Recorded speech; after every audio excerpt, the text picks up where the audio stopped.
पाऊस फुटता उधळलाली भूपाळी रामपारी दिशादाही उजळल्या आल गोकुळ आपुल्या दारी निर्भेळ आणि सकस चवीच गोकुळ लई भारी। गोकुळ दूध संघाची दर्जेदार दुग्ध उत्पादने गोकुळ दूध, दही, तूप, दूध powder, cooking butter, table butter, paneer, इलायची श्रीखंड, आंबा श्रीखंड, फ्रूट श्रीखंड, ताक आणि लस्सी। गोकुळ दूध आणि दर्जेदार दुग्ध उत्पादने, चव आहे कोल्हापुरी, गोकुळ लई भारी। फुलपाखरांचं गाव पारपोली जगभरात पोहोचेल असा विश्वास शालेय शिक्षण मंत्री दीपक केसरकर यांनी व्यक्त केला आहे। फुलपाखरू महोत्सवाच्या उद्घाटन प्रसंगी ते बोलत होते।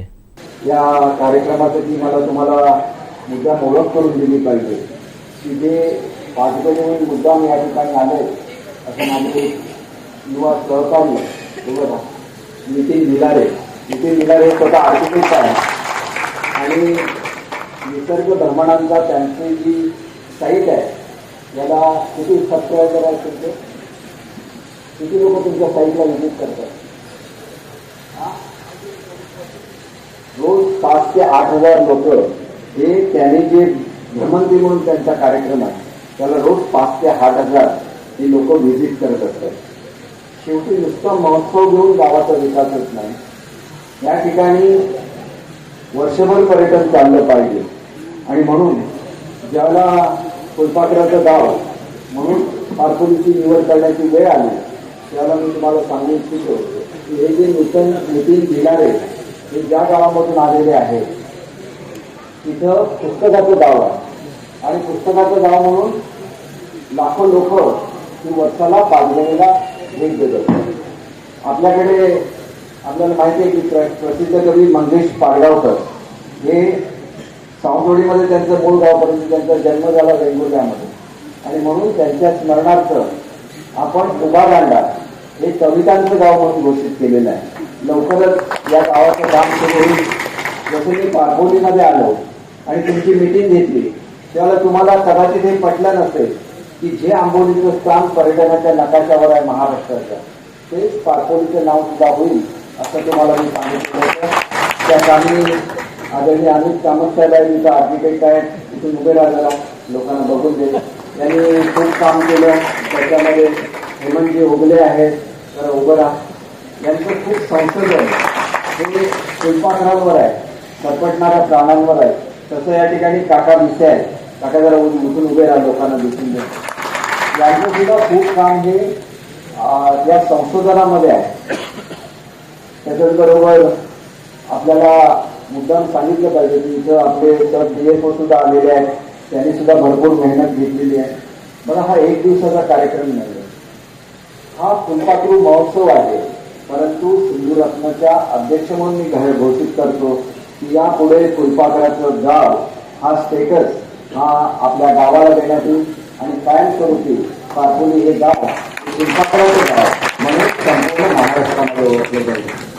आता माझी सिंधुरत्नाची बैठक आहे, आमचे सिंधुरत्नाचे खरं तर कलेक्टर साहेब हे पदसिद्ध सचिव आहेत आणि पदसिद्ध अध्यक्ष आहेत आणि त्याच्यामुळे आपल्याला एवढंच सांगायचं की आज एक चांगला योगा आहे की आणि ही तुमच्या देवीची कृपा आहे, ही तुमची देवांची कृपा आहे की पारपोली येऊन इथून गेल्यानंतर माझी सिंधुरत्नाची मीटिंग सुद्धा आजच आहे 11 वाजता होती। आता थोडीशी उशिरा होईल, परंतु तुम्हाला मी सांगू इच्छितो की आता 17 लोकांनी आपल्या घरांची नोंद ही बेड अँड ब्रेकफास्ट म्हणजे निवारी न्यास योजनेसाठी केलेली आहे।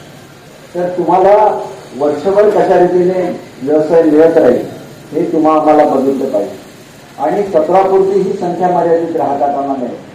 तर नाही सर, तुम्ही व्यवसाय तुम्ही दोघांनी मिळून एक मीटिंग घ्या, प्रत्येक वेळेला निवड आलं पाहिजे असं नाही। मला खूप काम असतं, महाराष्ट्रामध्ये फिरायला लागतं, त्यामुळे माझ्या घरी आलेले आहेत, रोज सकाळी 100-200 लोक नुसती माझ्या घरी बसलेली असतात। बघा, आपल्याला विकास करायचा आहे आणि मी सर्वात सांगितलेलं आहे की येत्या 6 महिन्यामध्ये जेवढ्या घोषणा मी केल्या होत्या सगळ्या घोषणांची पूर्तता मी करणार आहे। तुमच्या शेजारी शिरसिंगी गाव आहे, शिरसिंगी गावामध्ये दरड कोसळलेली होती आणि गोटवेवाडी नावाचा अतिशय सुंदर त्या ठिकाणी वाडी आहे आणि ह्या गोटवेवाडीची तुलना काश्मीरमधल्या जी शेतं असतात त्याच्याशी करता येईल।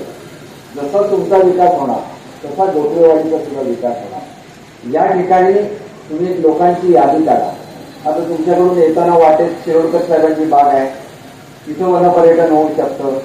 तुमची जी सुंदर अशी या गावामधली वस्ती आहे, या वस्तीमध्ये तुम्ही ठरवलं पाहिजे की आम्ही सगळा गाव एकत्र येणार आणि आम्ही फुलपाखराचं गाव म्हणून या ठिकाणी विकसित करणार. कारण हे फुलपाखर कुठे असू शकतात? फुलपाखरं ज्या ठिकाणी ज्या झाडांवर फुलपाखरं येतात अशी झाडं आधी तिथं असायला लागतात. त्याला इंग्रजीमध्ये होस्ट प्लांट असं म्हणतात. आणि ही होस्ट प्लांट सगळ्यात जास्त आपल्या जिल्ह्यामध्ये पारखोलीला आहे. आता अतिशय महत्वाची गोष्ट जी आपल्याला पालकमंत्र्यांनी सांगितली की इतर ठिकाणी आपल्याला आर्टिफिशियली क्रिएट करता येतं, परंतु या गावाचं वैशिष्ट्य आहे की हे गाव आंबोलीला जोडलेलं आहे आणि आंबोलीला सुद्धा एवढ्याच प्रमाणामध्ये फुलपाखरं येतात. म्हणून फुलपाखरांचं एक गार्डन हे आंबोलीला विकसित केलेलं आहे, परंतु ते गार्डन आर्टिफिशियल आहे. तिथं आम्ही आणून होस्ट प्लांट लावलेली आहे.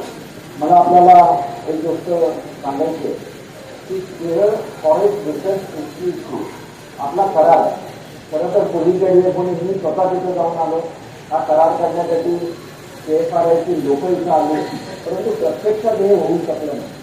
आपण पहिलं काम करा, आपण केरळला व्हिजिट करा, KFRIच्या लोकांना इथं बोलवून घ्या आणि पारखोली आणि आंबोलीचं वन उद्यान हे नॅशनल वन उद्यान असलं पाहिजे.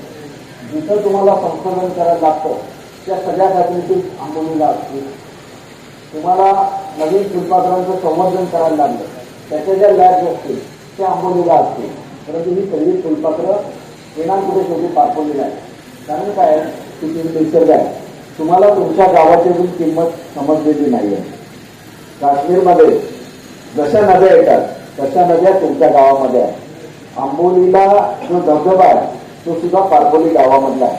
त्याचं जे पाणी वाहतं ते पारखोली गावामधून येतं. परंतु इथं कुठलाही वाद होता का नाही. मी तुम्हाला नेहमीच सांगितलेलं आहे, मला प्रेमाने जज दिलं पाहिजे. ज्या ठिकाणी वाद असतो तिथे पर्यटक कधीच येत. सगळ्यात जास्त पर्यटक गोव्याला काय येतात? गोव्याला आजच्या इतिहासामध्ये एकही दंगल गोव्यामध्ये झालेली नाही.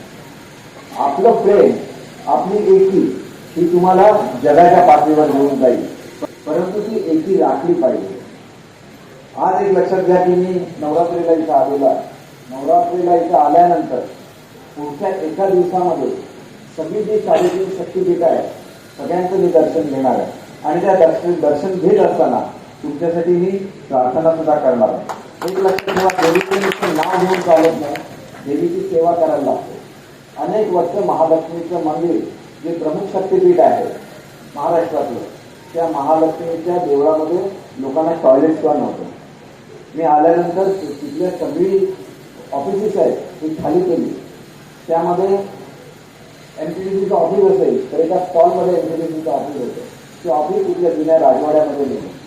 तिथं एवढे सुंदर राजवाडे आहेत, कोणाला त्याची किंमत नव्हती. आम्हाला राजवाड्याची किंमत कळते कारण आम्ही पर्यटन क्षेत्रामध्ये राहतो. तिथली जी पागा नावाची इमारत आहे राजवाड्याची ती आम्ही खाली करून घेतली. उद्या तिथं भक्त राहायला लागतील. भक्तांना जायला टॉयलेट्स नव्हत्या, भक्तांना जायला टॉयलेट्स बांधल्या. त्या ठिकाणी कपडे बदलण्यासाठी, आंघोळ करण्यासाठी सगळ्या सुविधा केल्या. नवीन इलेक्ट्रिकल सिस्टीम केली. त्या ठिकाणी जुना राजवाडा ते नवीन राजवाडा हे ते स्ट्रीट केला. हे सगळं तुमच्याकडे करणं शक्य आहे. त्या काळामध्ये आपली उन्हाळी राजधानी आंबोली होती आणि पारखोलीमधून आंबोलीला जायला पाऊलवाट होती. ती पाऊलवाट आपल्याला दुरुस्त करायची आहे. इथं आलेला पर्यटक त्या मार्गाने धबधब्यावर गेला पाहिजे आंबोलीच्या. त्या दिवशी पारखोलीचं महत्त्व हे जगाला समजू शकेल. आपल्याला एक गोष्ट लक्षात घेतली पाहिजे की आपलं एक वैशिष्ट्य असं आहे की श्रीलंकेनंतर सिंधुदुर्ग हा एकमेव जिल्हा आहे की ज्याच्यामध्ये तुम्ही 45 मिनिटांमध्ये समुद्र किनाऱ्यापासून हिल स्टेशनपर्यंत पोहोचू शकता. म्हणजे तुम्ही जर शिरोड्याला असला तर शिरोड्यापासून आंबोलीपर्यंत 1 तासाच्या आत तुम्ही पोहोचू शकता. ही जगामध्ये दुसरीकडे कुठेही नाही आहे. आणि म्हणून आपली किंमत आपल्याला कळली पाहिजे. हा संपूर्ण परिसर आपले आदरणीय पालकमंत्री साहेब आहेत, त्यांनी उत्कृष्ट असा एक ॲक्वेरियम केलेला आहे केसरी भागामध्ये. तर केसरी आहे, पारखोली आहे, शिरशिंगे आहे, वेर्ले आहे, कलंबिस्त आहे, आंबोली आहे, चौकुळ आहे, गेळे आहे. हे संपूर्ण एक टुरिझम सर्किट बनलं पाहिजे. हे जर टुरिझम सर्किट बनलं तर वर्षभर तिथे लोक येऊ शकतील. या टुरिझम सर्किटला कोल्हापूर बरोबर जोडलं पाहिजे. तर छत्रपती शिवाजी महाराजांच्या 2 राजधानींपैकी एक राजधानी ही कोल्हापूर आहे आणि दुसरी राजधानी ही सातारा आहे. अनेक लोकांना ह्या गोष्टीचा विसर पडतो. छत्रपतींची राजधानी कुठली तर लोक रायगड म्हणूनच सांगतात. रायगडमध्ये छत्रपतींचा राज्याभिषेक झाला.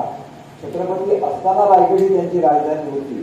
परंतु छत्रपतींच्या कुटुंबियांनी ज्या वेळेला रायगड सोडलं आणि ते खाली उतरले त्यावेळेला कोल्हापूर ही राजधानी ताराराणींनी त्या ठिकाणी वसवली.